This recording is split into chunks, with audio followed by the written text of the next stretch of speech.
વિદ્યાર્થી મિત્રો, આજે આપણે ધોરણ 12માં ચેપ્ટર નંબર 5 જે શરૂ કર્યું છે એમાં 5.1 સ્વાધ્યાયના એક્ઝામ્પલ નંબર 5 માં પહોંચ્યા છીએ. તો આપણે કરીએ છીએ એક્ઝામ્પલ નંબર 5. એક્ઝામ્પલ નંબર 5 ની રકમ છે, પ્રશ્ન નંબર 5 ની રકમ છે fx બરાબર x જ્યાં x less than or equal to 1, fx બરાબર 5 જ્યાં x ગ્રેટર ધેન 1 દ્વારા વ્યાખ્યાયિત વિધેય f એ x બરાબર 0 આગળ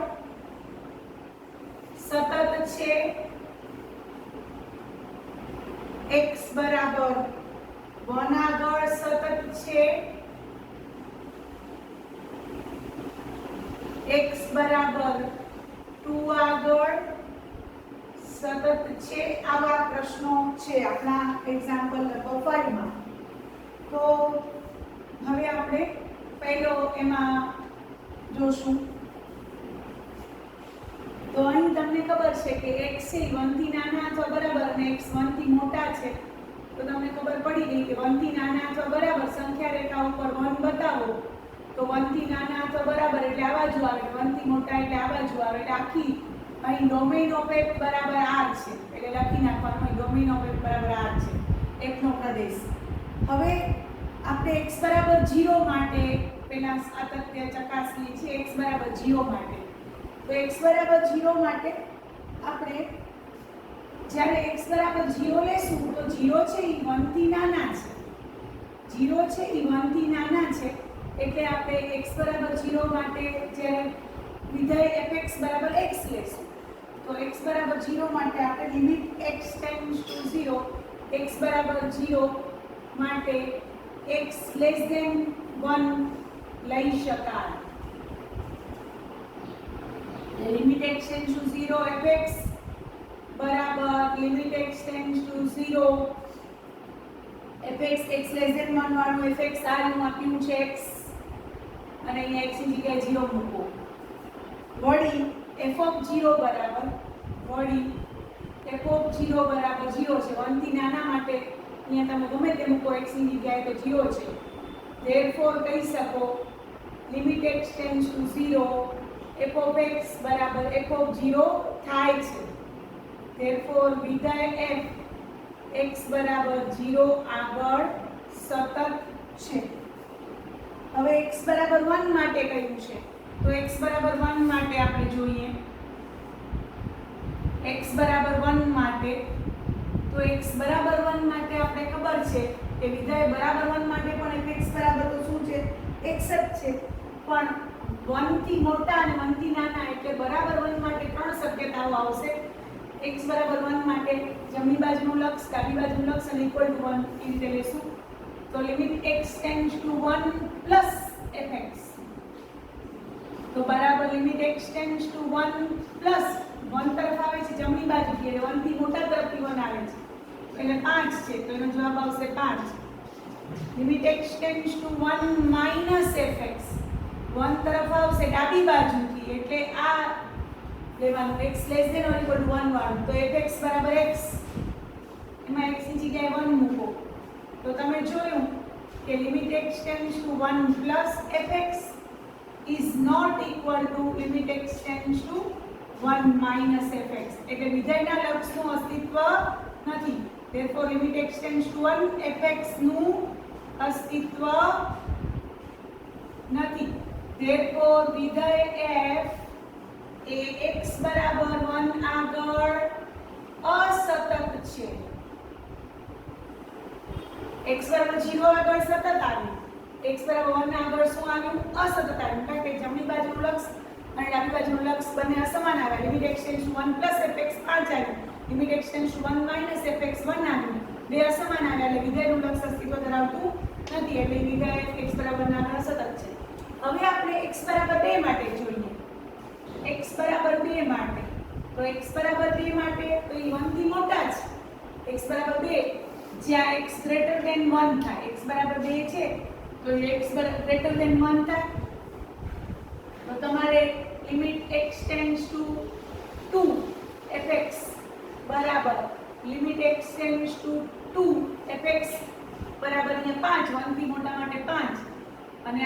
6 છે, એમાં x તો છે નહીં એટલે 5 આવી ગયું. વળી f ઓફ 2 પણ 5 થાય કારણ કે f ઓફ 2 છે એ 1 થી મોટા છે એટલે f ઓફ 2 પણ શું થશે 5 1 થી મોટા માટે. therefore વિધેયનું લક્ષ અને વિધેયનું લક્ષ અને આપેલા વિધેયની બે આગળની કિંમત બંને સમાન થાય છે. therefore તમે કહી શકો therefore વિધેય f એ x બરાબર 2 આગળ સતત છે. તો તમને 3 પ્રશ્ન પૂછ્યા હતા તો 0 આગળ સતત છે, આના આગળ અસતત છે ને આના આગળ પાછું સતત છે. તો આ રીતે આપણે એક્ઝામ્પલ નંબર 5 કર્યો. એક્ઝામ્પલ નંબર 6 હવે કરવા જઈ રહ્યા છે. હવે એક્ઝામ્પલ નંબર 6 ઉપર સૂચના છે. એક્ઝામ્પલ નંબર 6 પર સૂચના છે કે નીચે પ્રમાણે વ્યાખ્યાયિત હોય તેવા વિધેય f કયા બિંદુએ અસતત છે તે શોધો. નીચે પ્રમાણે જે વિધેયો વ્યાખ્યાયિત આપ્યા છે એ વ્યાખ્યાયિત વિધેયો પોતાના પ્રદેશમાં કયા બિંદુએ અસતત છે અથવા અસતત હોય તેવા બિંદુઓ શોધો. વિધેય જ્યાં અસતત હોય તેવા બિંદુઓ શોધો એમ એ લોકો પ્રશ્ન કર્યો છે. તો એમાં એક્ઝામ્પલ નંબર 6 થી કરી 6 7 8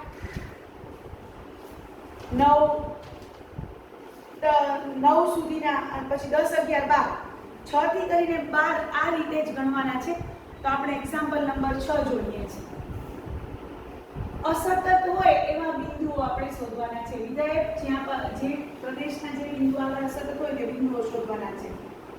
તો એક્ઝામ્પલ નંબર 6 ની રકમ છે fx બરાબર 2x 3 જ્યાં x less than or equal to 2, 2x minus 3 જ્યાં x greater than 2.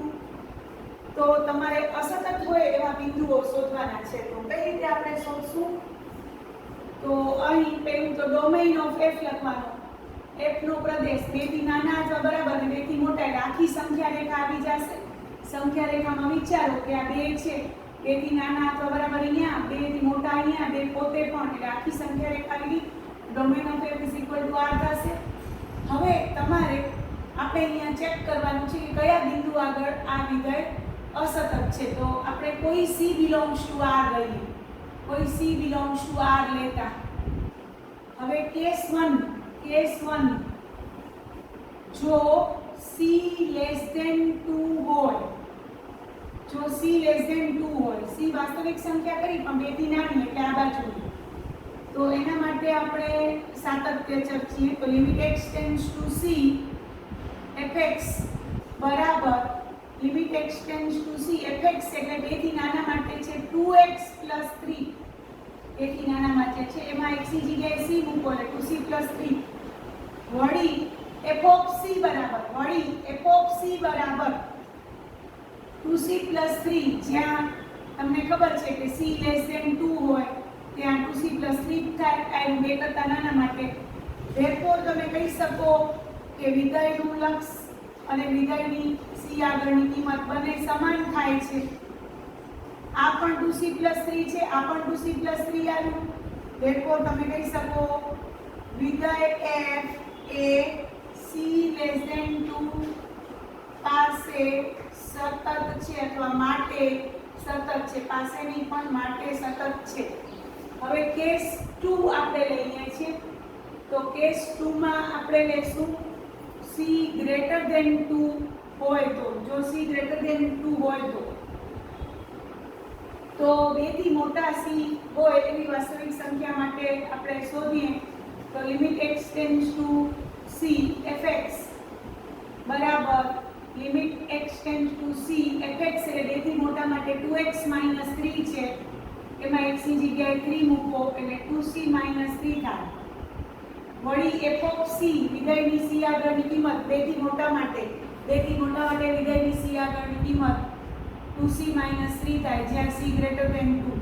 હવે તમે જુઓ તો કે બંનેના લક્ષ અને વિધેયની કિંમત બંને સમાન છે. વિધેયનું c આગળનું લક્ષ અને વિધેયની c આગળની કિંમત બંને સમાન થાય છે.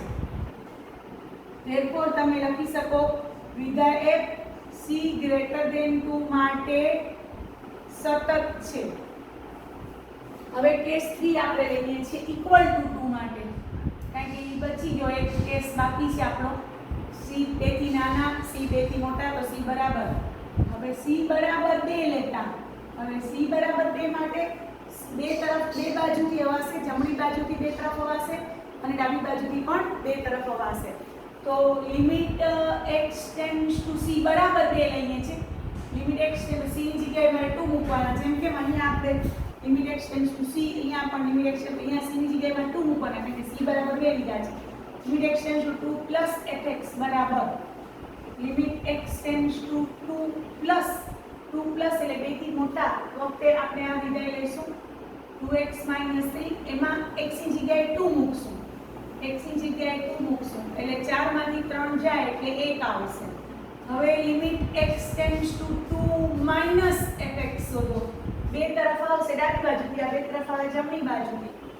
તો limit x tends two 2 - fx વખતે 2x + 3 આવશે એમાં x ની જગ્યાએ 2 મૂકશો તો 4 ને 3 7 થશે તો તમે જોયું કે ડાબી બાજુનું લક્ષ અને જમણી બાજુનું લક્ષ અસમાન છે ધેરફોર વિધાયનું લક્ષ અસ્તિત્વ ધરાવે નહીં ધેરફોર તમે કહી શકો limit x tends two 2 fx નું અસ્તિત્વ નથી તો ઈ ન હોય તો ઈ વિધાય 2 આગળ સતત નથી ધેરફોર લખી શકીએ વિધાય f એ x બરાબર 2 આગળ અથવા c બરાબર 2 આગળ પણ લખી શકાય x બરાબર 2 આગળ પણ લખી શકાય સતત નથી એટલે અસતત થાય એવું બિંદુ કયું છે તો અસતત થાય પ્રદેશ આપણો r હતો એમાં અસતત થાય એવું બિંદુ b 2 છે x બરાબર 2 આગળ therefore x બરાબર 2 આગળ f એ અસતત છે અથવા વિધાય એ સતત નથી એમ કહી શકીએ x બરાબર 2 આગળ અસતત થઈ જાય છે આમાં આખામાં સતત છે પણ 2 આગળ અસતત થઈ જાય છે તો આમ આપણે લખી શકીએ છીએ હવે આપણે એક્ઝામ્પલ નંબર કરીએ છીએ એક્ઝામ્પલ નંબર 7 એક્ઝામ્પલ નંબર 7 ની રકમ છે આપણી પાસે લખું છું એક્ઝામ્પલ 7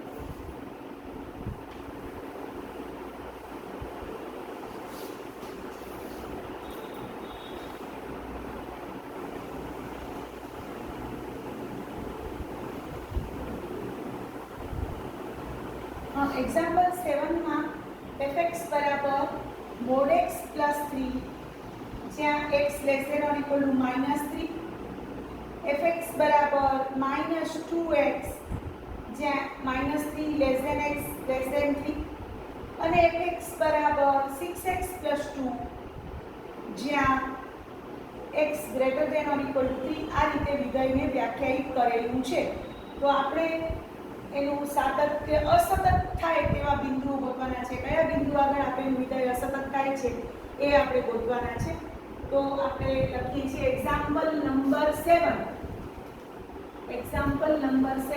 fx બરાબર પ્રશ્ન નંબર 7 તમારા ચેપ્ટરનો ક્વેશ્ચન નંબર 7 fx બરાબર mod x plus 3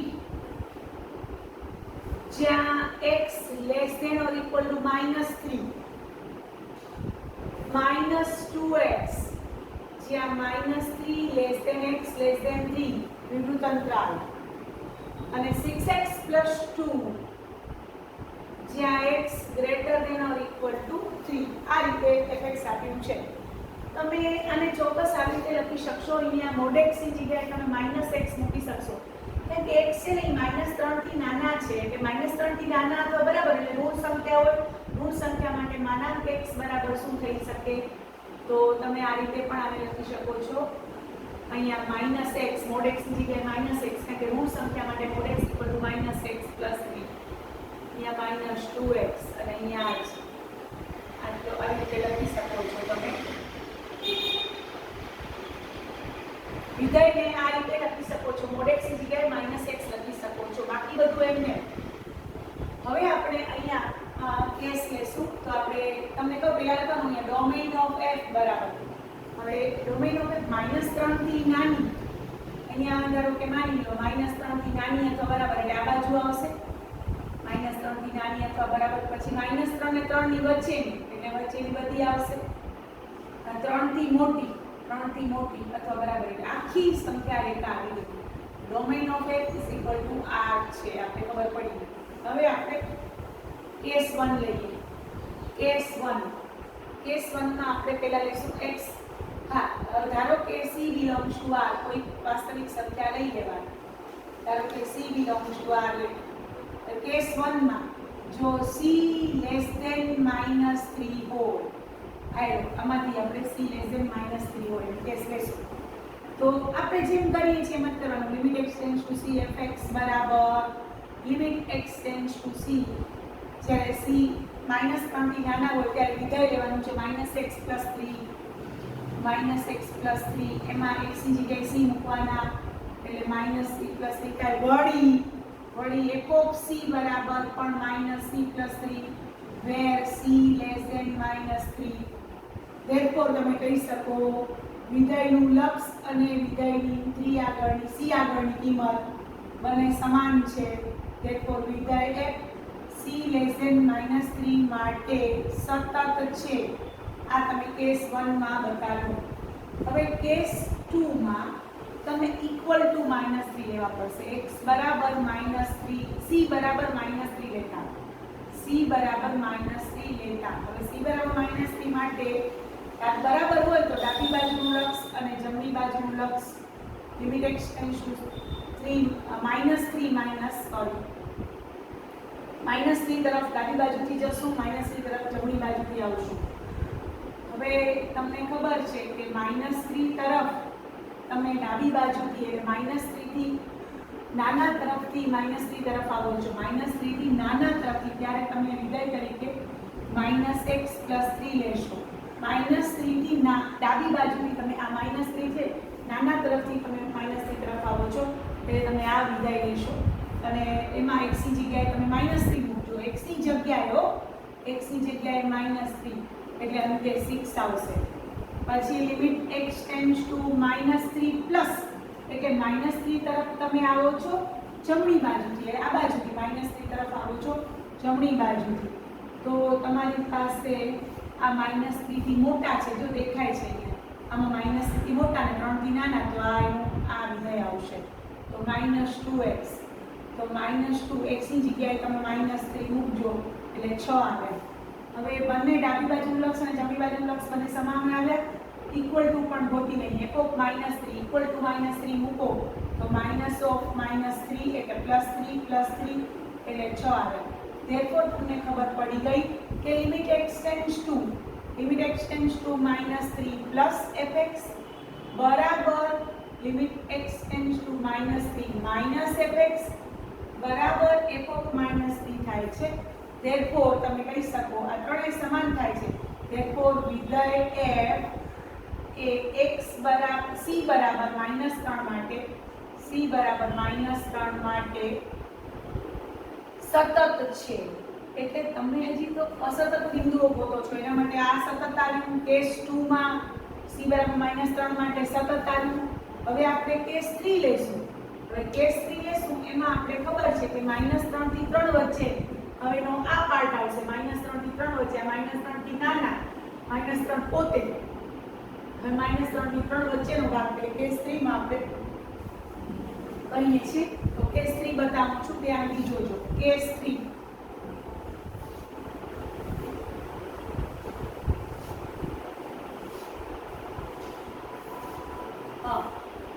તો કેસ 3 માં આપણે લેશું કે c કેવો હશે? -3 c <3 લેતા. હવે તમને ખબર છે કે આમાં આવ્યું આ -3 x <3 માં x ની જગ્યાએ c આપણે મૂક્યું. તો હવે limit x tends two c fx બરાબર limit x tends two c, ત્યારે વિધેય શું લેવાશે? -2x અને તમે x ની જગ્યાએ મૂકી દો c એટલે -2c આવશે. વળી f ઓફ c વિધેયની c આગળની કિંમત જો -3 થી 3 વચ્ચે c હશે તો -2c થશે. -2c પોતે જ્યાં લખશું -3 c 3 બરોબર. તો વિધેયનું લક્ષ અને વિધેયની -3 -3 વચ્ચેની કિંમત બંને કેવું આવ્યું? સમાન આવ્યું. f of c અને limit x tends two c f of x બરાબર f of c થાય છે. આ પણ -2c આવ્યું, આ પણ લક્ષ પણ -2c, વિધેયની કિંમત પણ -2c. વિધેયની કિંમત એટલે શું? તો કે ઈ અંતરાલમાં જે વિધેયનું સૂત્ર હોય એમાં કિંમત c મૂકી દેવાની. જો કાંઈ નહીં, આ અંતરાલ આપ્યો છે એમાં જે સૂત્ર વિધેયનું છે આવ્યું એમાં x ની જગ્યાએ c મૂકી દેવાનું. બરોબર? therefore તમે કહી શકો વિધેય f એ -3 c 3 માટે સતત છે. હજી સતત જ ચાલે છે. હવે કેસ 4 માં આવે. કેસ 4 તો કેસ 4 માં x greater than or equal to 3. તો x equal to 3 લેતા, c equal to 3 લેતા. હવે c equal to 3 લઈએ તો c equal to 3 માટે વળી જમણી બાજુનું લક્ષ અને ડાબી equal to આવે એટલે તમારે 3 પ્લસ 3 માઈનસ એમ લેવું પડે. equal to આવે એટલે તમારે ત્રણ તરફ જવાના બે રસ્તા છે. જમણી બાજુથી ત્રણ તરફ આવો, ડાબી બાજુથી ત્રણ તરફ આવો. તો limit x tends to 3 plus એટલે આવ્યું 3 થી મોટા તરફથી ત્રણ તરફ આવો ત્યારે વિધેય 6x 2 આવશે. ત્યારે વિધેય 6x 2 આવશે અને એમાં મૂકશો તમે કિંમત x ની જગ્યાએ 3 એટલે 18 + 2 એટલે શું થશે? 20 થશે. કારણ કે તમે 3 પ્લસ 3 તરફ આવો છો જમણી બાજુથી ત્યારે તમે આ x થી મોટા તો બરાબર પાસે તમારે વિધેય લેવાનું 6x 2 અને 3 પાસે છે એટલે 3 મૂકવાનું. એવી જ રીતે limit x tends to 3 minus ગોતવાના. એટલે 3 તરફ તમે આવો છો ડાબી બાજુથી એટલે 3 થી નાના તરફથી 3 તરફ આવો છો. તો આ 3 થી નાના છે x <3 ત્યારે વિધેય લેવાનું તમારે -2x એટલે -2 * 3 -2 * 6 3 એટલે -6 આવે. હવે તમે જોયું કે અહીં ડાબી બાજુનું લક્ષ અને જમણી બાજુનું લક્ષ બંને અસમાન આવે. હવે બંને જેવા અસમાન આવ્યા એટલે વિધેયનું લક્ષ અસ્તિત્વ ધરાવતું નથી. કારણ કે કોઈ પણ વિધેયનું લક્ષ ક્યારે અસ્તિત્વ ધરાવે? જ્યારે એના ડાબી બાજુનું લક્ષ અને જમણી બાજુનું લક્ષ અસ્તિત્વ ધરાવતા હોવા જોઈએ, ઉપરાંત સમાન હોવા જોઈએ. તો હવે આ અસ્તિત્વ નથી એટલે વિધેય f છે, વિધેય f એ એક c બરાબર 3 આગળ અસતત આવ્યું. c બરાબર 3 આગળ અસતત આવ્યું. અસતત છે.